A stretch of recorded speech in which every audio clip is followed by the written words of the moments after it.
Today we're joined by one of the most respected voices in the refrigeration community. I've been in the trade 15 years total. What was the moment where you realized I'm dealing with big boy equipment here?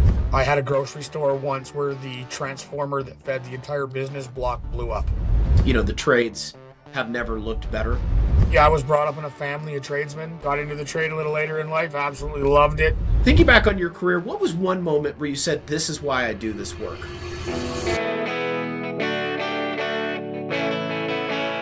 Hey guys, welcome to The Dispatch, where job site legends get the mic.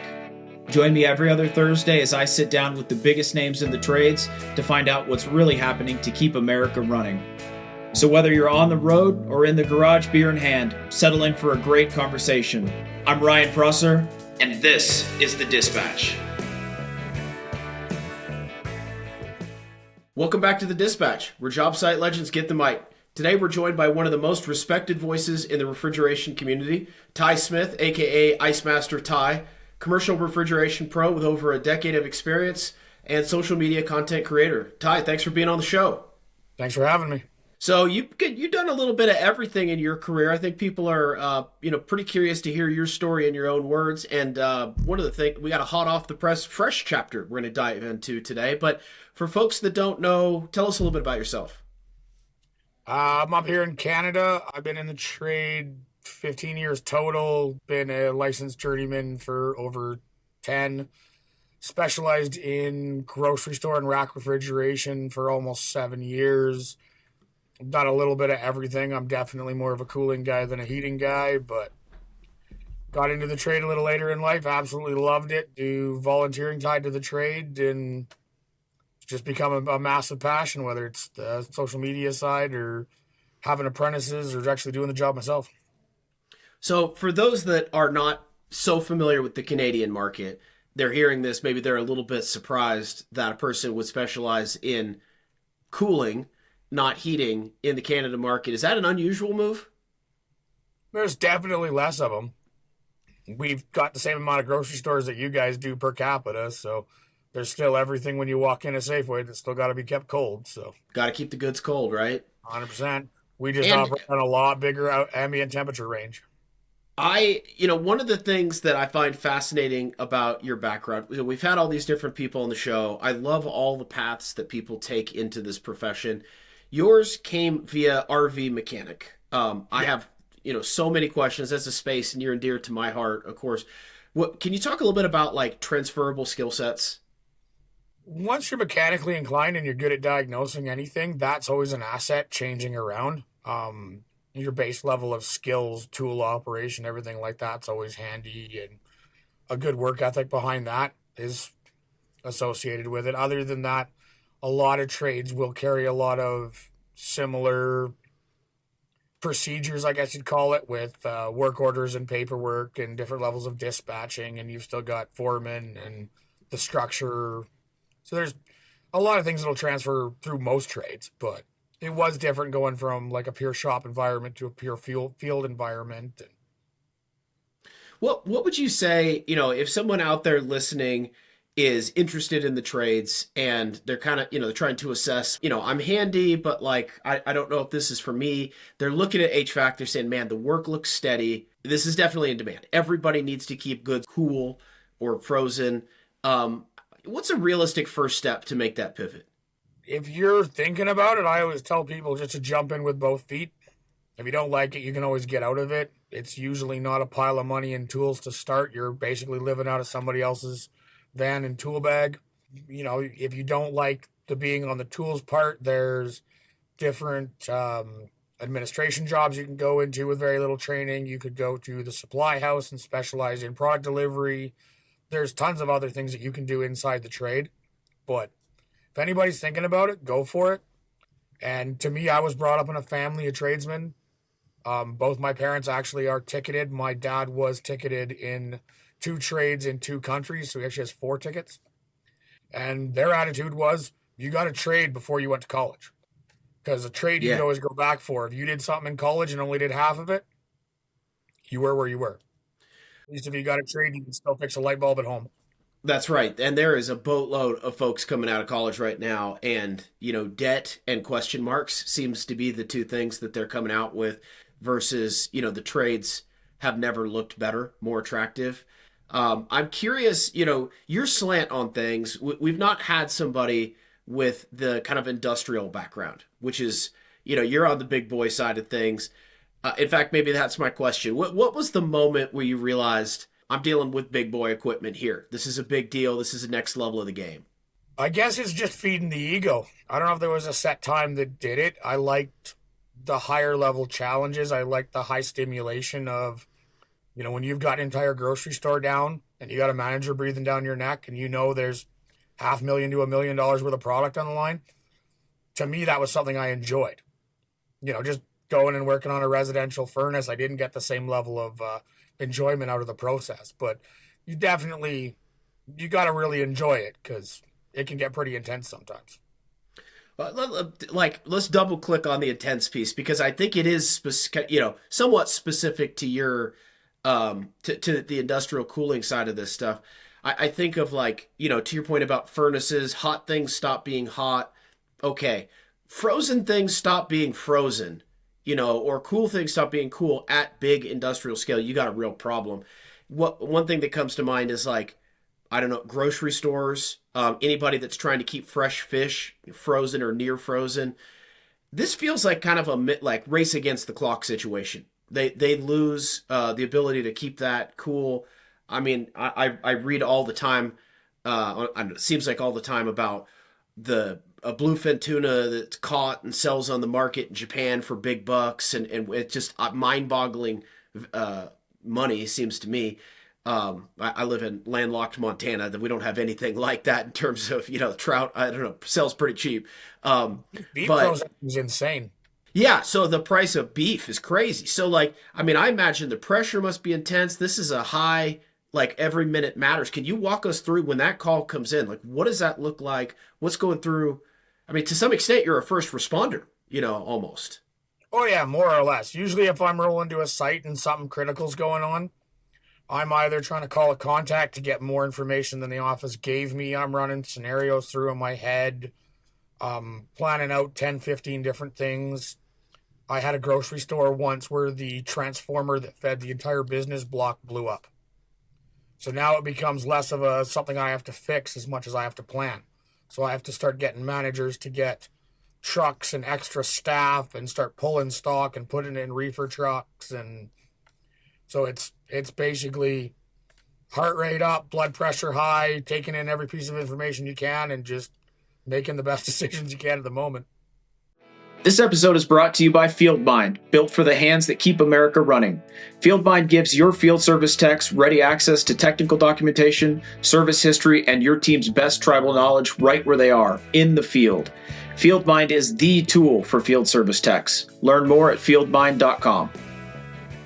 I'm curious if you're open to talking about it. For folks that have been following you, by the time this episode airs, it'll be a few weeks from now. But hot off the press just this week is, real evidence, I think, that the trades are in demand. If you're excellent at what you do, you're going to be fine.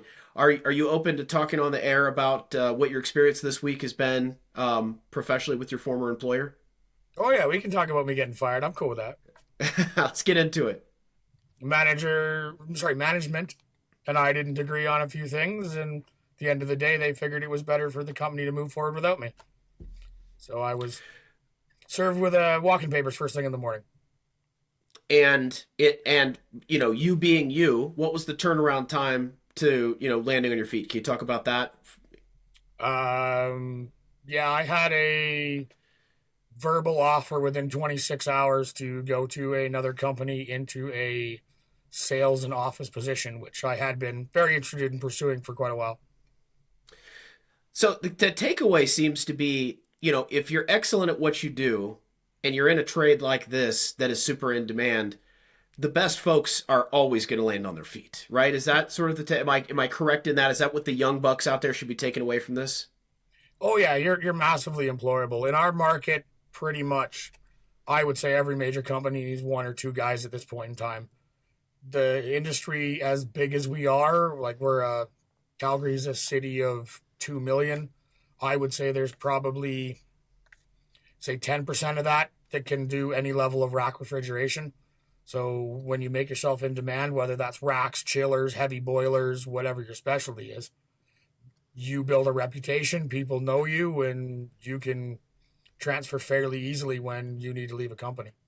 I mean, so we talked about the RV mechanic piece of this, and I'm so tempted to ask you about RVs in particular. I am so disappointed in the quality of off the line new RVs that come out. I they don't seem built to last to me. I want to ask you about that as a follow up here. I'm curious if that's your opinion as well.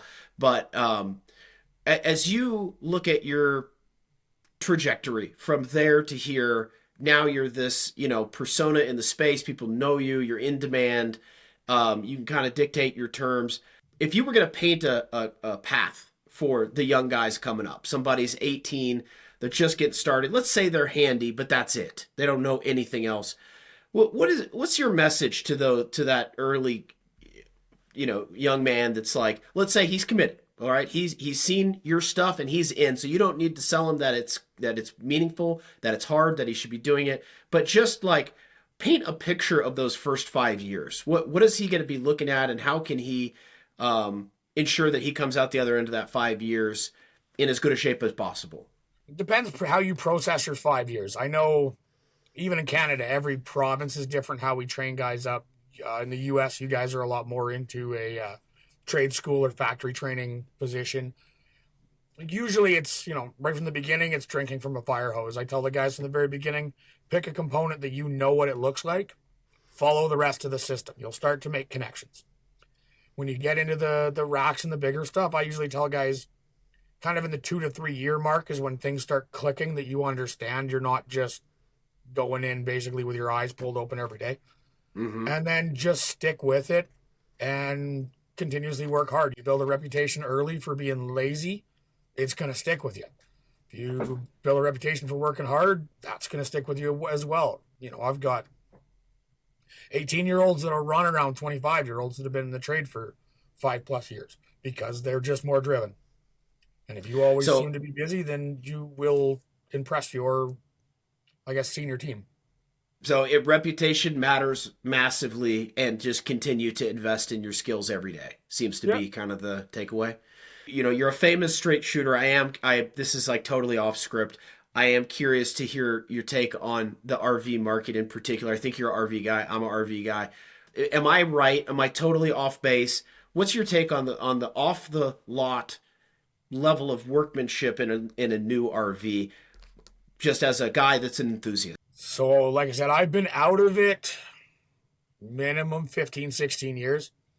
I've seen a downward turn since COVID with everything, where demand went up, costs went up, and prices were trying to be driven down. I don't have specific brands that I would say are great that I know of. Like I know Arctic Fox was a brand I worked a lot with. But when you could go out and buy a trailer from, say, Jayco at an entry level for $800 to $1,000 a linear foot, and then you went and looked at an Arctic Fox and that was $5,000 a foot, you're going to get a lot more when you pay the money.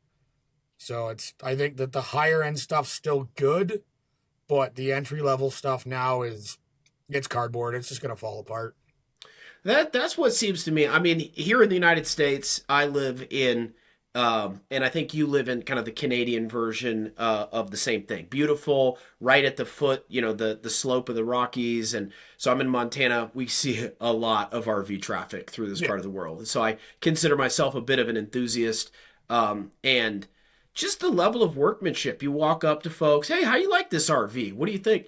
And, they'll take you inside and show you around. And it just feels like the level of workmanship has dropped off at the factory level, and to your, I haven't heard the COVID take before, but that makes sense. Maybe they're trying to hit some volume targets, or, I don't know. But any other thoughts on that? Not massively. Like, I had my motorhomes in '98. I pretty much ripped it apart. I've seen very high end Arctic Foxes and Armstrong truck campers, I've seen them like fall over in windstorms and stuff, and they're still within spec and structurally fine. And the big thing is like, if you buy a 5, 6 year old trailer, it's not as pretty. It doesn't have a fireplace and lights underneath the couch that glow, but at least it's going to last another 5 years. Some of these other ones, it was atrocious. So, the size of modern RVs is astonishing now, compared with what was, in the time of our fathers or something. Like these are proper 2-story homes on wheels. It's just unbelievable. And they're towing a second vehicle behind that, and I listen, everybody's got their right to recreate in their way. But I see these, like I said, two-story homes making their way down the interstate in America. And I think, I know what these campgrounds look like and so forth. I mean, that's going to be pretty limited in terms of where you can go. Maybe they have a place in mind. I have never set foot in front of one of these. I've always wanted to. Have you seen the inside of one of these giant ones? And like, what can you report if so? So near the end of my RV career, I specialized in the ultra high ends. So fifth wheels so big that they had to run dual dualies, that they couldn't just run 3 axles with single tires. They had to run dualies. Big diesel pushers, everything like that. The technology's in them nice. It's a very, very nice show home, usually on par with something you'd buy a lottery ticket for. Mm-hmm. The quality can be better. But it's like you said, it very much limits where you can go. My parents, in the early days of their retirement, they had a 22-foot fifth wheel, which was only, say, 6 feet higher than the truck cab. And they could go to most of our small little municipal campgrounds, our provincials, all the old spots, get a nice spot by the lake. They later bought a 32-foot that was probably 12 feet over the cab. And probably half the campgrounds my dad loved, he couldn't go to anymore. They just didn't fit. Right. And, it really is a test of a man. And I want to hear from the audience on this but I think there are fewer tests of a man that I look at. And, one of them is, do you know which end of the gun to be shooting out of if you're hunting? And you'd be surprised not everybody bats 100% on that one. But one of the real tests is, can you back up a trailer? And it's most can't, most cannot, and it just gets so much harder so fast when you're looking at one of these giants with the huge blind spots. All right, well, let's get to, we've got a few questions from the audience if you got a few more minutes. Susie, who's out there and what do they want to know? For sure. So we have a question from Mike from Ohio, and he says, "Hey guys, love the show. So, the guy we all call when things get weird on a job, he is retiring soon. He's the one everyone goes to when nobody else has the answer. What should we be doing now while he's still around so we're not screwed when he's gone?" Man, Ty, I hear this one a lot. So I'm curious what your take is. Particularly your trade seemed to be facing this moment where, there's a lot of older dudes out there that know their stuff cold, inside and out. No pun intended, but okay, great. And, they're going to do the job to a certain point, and then it's RV time. It's retirement time. It's whatever they've worked hard for time. You hear the business owner saying, I know it's coming, and I don't know what to do. Like every day I wake up and I sweat bullets over this. What's your take on, people running, small, medium-sized shops? Let's say maybe they got like 10, 20 techs out there, but there's one guy that's unbelievable. He's older. What's your advice to folks like that? The problem I see with a lot of that stuff is the reason why that guy knows everything is because he's the only guy that gets sent to these calls. So usually what we like to do is we phase that guy out from taking hard calls. You take the guy underneath him, the guy two underneath him, and you send him to those same calls that he used to go to that everybody struggles with. Mm-hmm. And the more they do it, the better they're going to get, while you still have that guy that he can be contacted as a resource. I haven't heard this approach before. Is this common knowledge? I have not heard anybody say this. It makes perfect sense. I definitely agree with your analysis of why the problem exists. He is the guy solving all the problems. He's getting all the repetition solving it. Therefore, he's the only one that knows the solution. Is this a common, like when you're talking with other folks over a beer, are other folks of the similar mindset on this? I think at a tech level, it's pretty common. So one of my first journeymen, his phrase was, "Fix it or fuck it. If you're gonna make me come out, make it worth my time."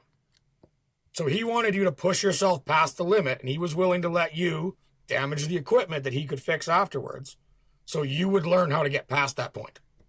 Dude, this is the kind of straight shooting that I was really hoping we'd get from you when we had you on the show. That is how you learn.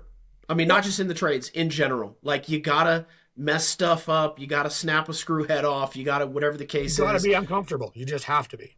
You gotta be. Yeah. And I think what customers don't want to hear, and business owners are never going to say out loud, is if they're not giving their greenhorns and their mid-career guys the opportunity to learn, quote unquote, I'm using air quotes, learn on the job, but really not even air quotes, literally it is that thing, then how's that guy ever going to get better? This is the same way that doctors learn in these teaching hospitals, by getting to poke sick people while they're still in med school.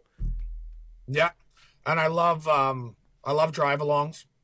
I think that small team lunches should be encouraged.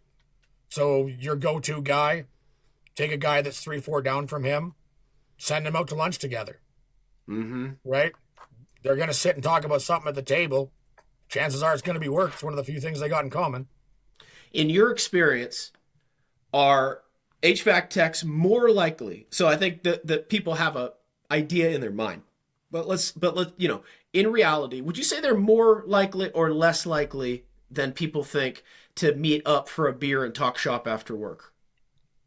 In my generation and the ones below, that's our favorite thing to do.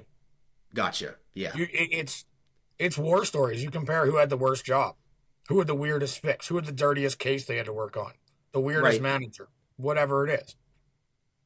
My nephew, he used to come by, me and the boys would be drinking beer in the garage, doing everything like that. He listened to us tell stories for about a year, and he came up to me and said, "All right, I'm a carpenter. I want in this trade. This sounds fun. This sounds crazy. You guys always have stories." I'm happy to hear you say drinking beer in the garage. When my wife and I bought our first house, well, the only house we've ever bought, I got a couch. Well, I moved an old couch into the garage, and she was like, "What are you doing?" I said, garages are not for parking cars in. Garages are where the extra refrigerator and the beat up couch goes so that you can sit around and drink beer and not get hassled and like maybe tool on a car. It sounds like this is Ty's garage as well.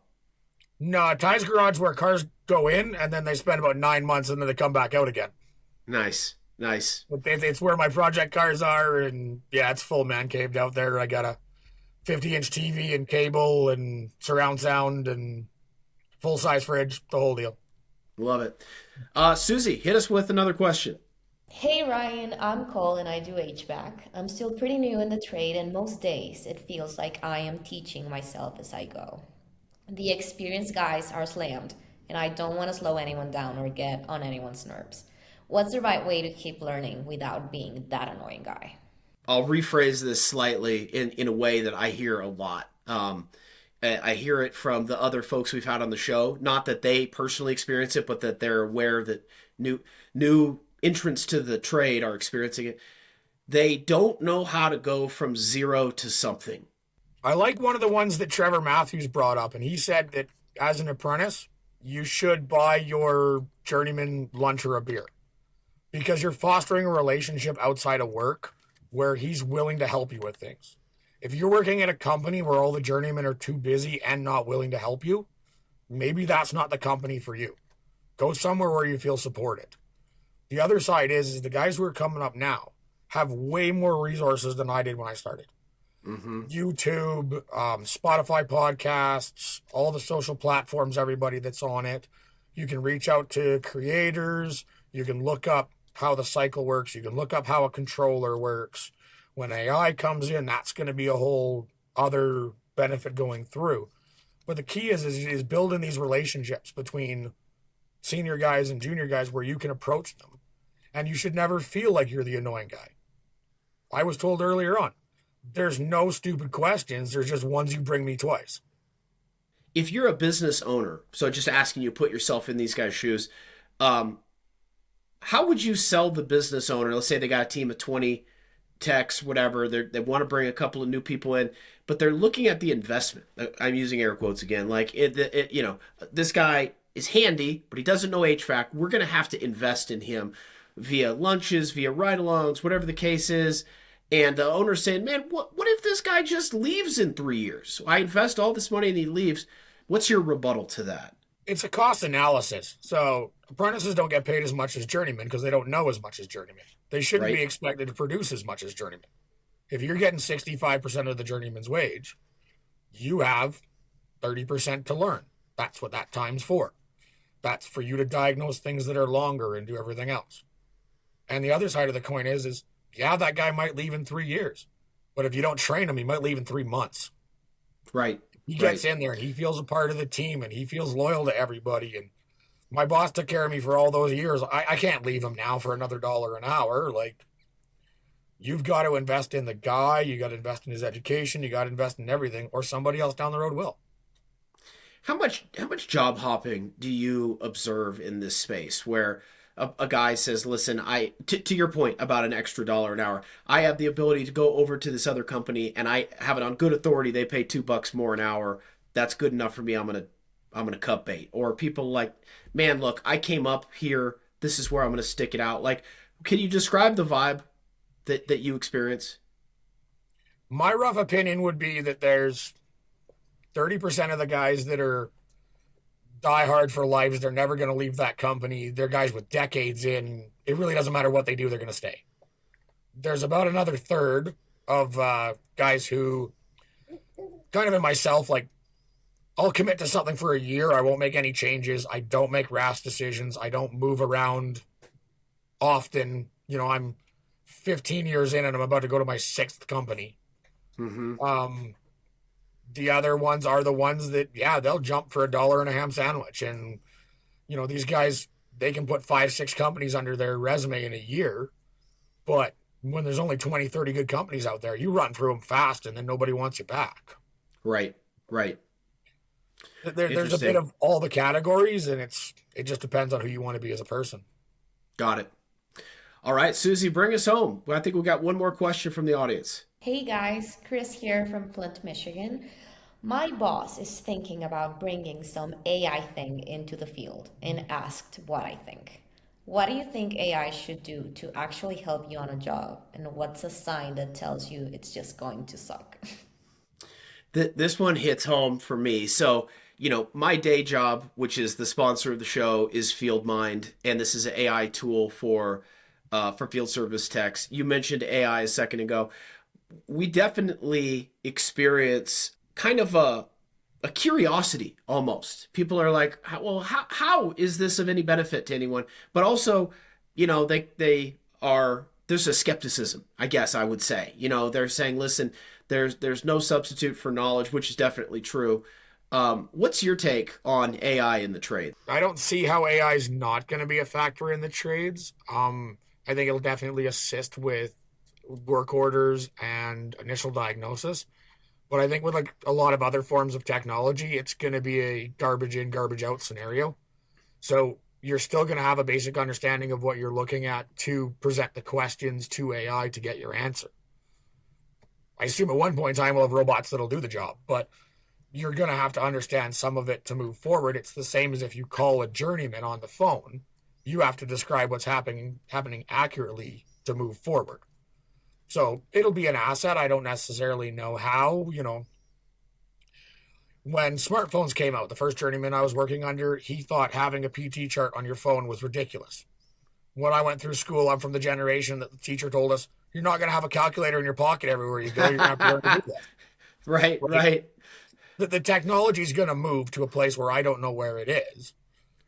I don't see a massive disadvantage bringing it in. The problem that I see is if people are relying on it too heavy to not know where the mistakes are. If you walk up and I have such and such unit as this answer, AI says, oh, it's this part that broke, and you don't double check it and you just go to the supply house and come back with a $600 motor that isn't the problem, that's where I see a letdown, at least in the short term.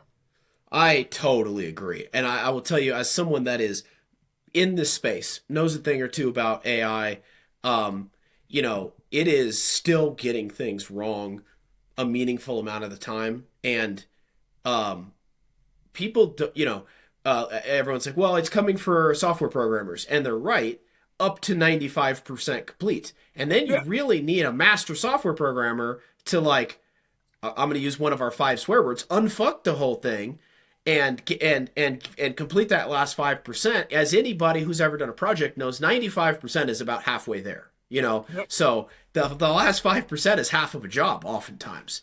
And I think it's a very powerful, impressive tool to support people's existing talents.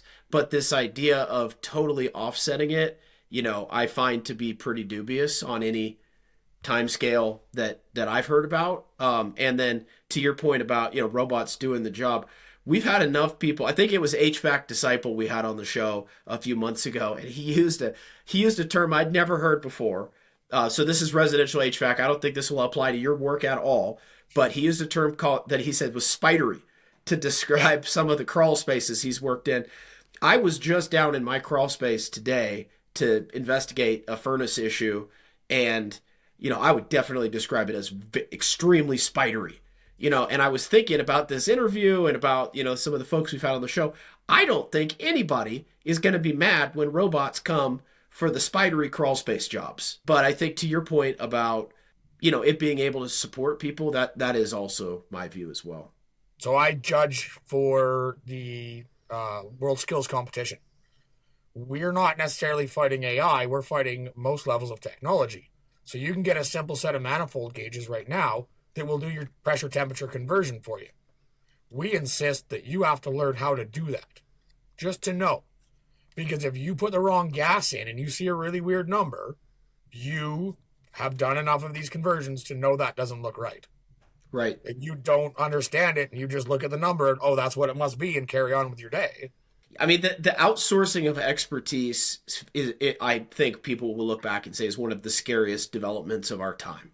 Like the humans need to be the repository of this ultimate knowledge. To your point about, the manifold or whatever the case is, when the last human dies that takes this knowledge with him and it only exists with the robots, I do not think that is going to be an outcome that people will be thrilled with. No. I got one question for you, one last one, and then we'll let you get to family dinner. Thinking back on your career, what was one moment where you said, this is why I do this work? Like, has there been, especially in the last 6 months, can you recall a time where you were like, yes, this is why I do this?